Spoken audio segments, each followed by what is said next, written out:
অস্বাভাবিক শীত পড়ছে। আমার বাবা বয়োবৃদ্ধ মানুষ, এই পরিস্থিতিতে তিনি ওযু না করে তায়াম্মুম করে নামাজ পড়তে পারবেন কিনা? জামাতে নামাজ পড়ার সময় তাকবীরে তাহরিমা ছাড়া বাকি তাকবীরগুলো না দিলে নামাজে কোনো সমস্যা হবে কিনা? আমার সামনে পরীক্ষা, এমন কোনো আমল আছে কিনা পরীক্ষার আগে যা করলে আল্লাহর রহমতে পরীক্ষা ভালোভাবে দিতে পারবো? এরপর প্রশ্ন করেছেন মোহাম্মদ রাশিক শাহরিয়ার। আপনি লিখেছেন, জামাতে নামাজ পড়ার সময় তাকবীরে তাহরিমা ছাড়া বাকি তাকবীরগুলো না দিলে নামাজে কোনো সমস্যা হবে কিনা? তাকবীরে তাহরিমা যেটা, এটি তো আবশ্যক। প্রথম তাকবীর যেটা আল্লাহু আকবার বলে নামাজ শুরু করি আমরা, সেটি।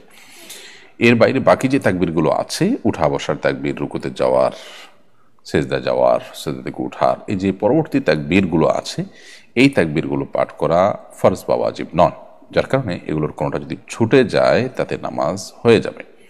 ইচ্ছাকৃতভাবে ছাড়লে তো নামাজের কোয়ালিটিতে ত্রুটি হলো, কিন্তু অনিচ্ছাকৃতভাবে ছাড়লে ইনশাআল্লাহ বিদিনা নামাজ হয়ে যাবে।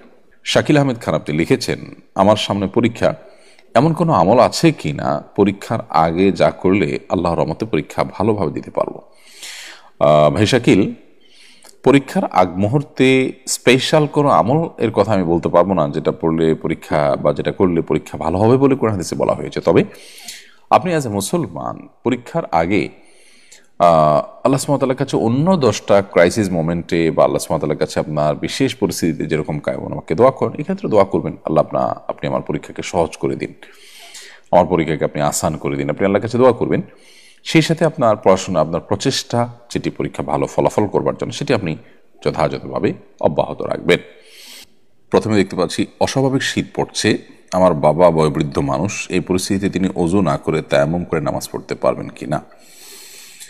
খুব বেশি বৃদ্ধ মানুষ হলে তিনি যদি তীব্র শীতে ওযু করতে গেলে তার অঙ্গহানি হওয়া, অঙ্গ অবশ হয়ে যাওয়া কিংবা দুরারোগ্য ব্যাধিতে লিপ্ত হয়ে যাওয়ার মতো আশঙ্কা তৈরি হয়, এবং পানি গরম করে সেই গরম পানি ব্যবহার করার মতো কোনো স্কোপ যদি না থাকে অথবা গিজার ইত্যাদি না থাকে, তাহলে সেক্ষেত্রে তিনি তায়াম্মুম করে নামাজ পড়তে পারবেন। কিন্তু যদি পরিস্থিতিটা এত সিরিয়াস পর্যায়ে না যায়, তাহলে সেক্ষেত্রে তায়াম্মুম করে নামাজ পড়তে পারবেন না।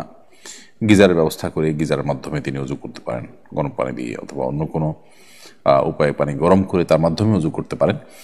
কিন্তু এই স্কোপগুলো থাকা সত্ত্বেও তিনি তায়াম্মুম যদি করতে চান, তাহলে সেক্ষেত্রে নামাজ হবে না।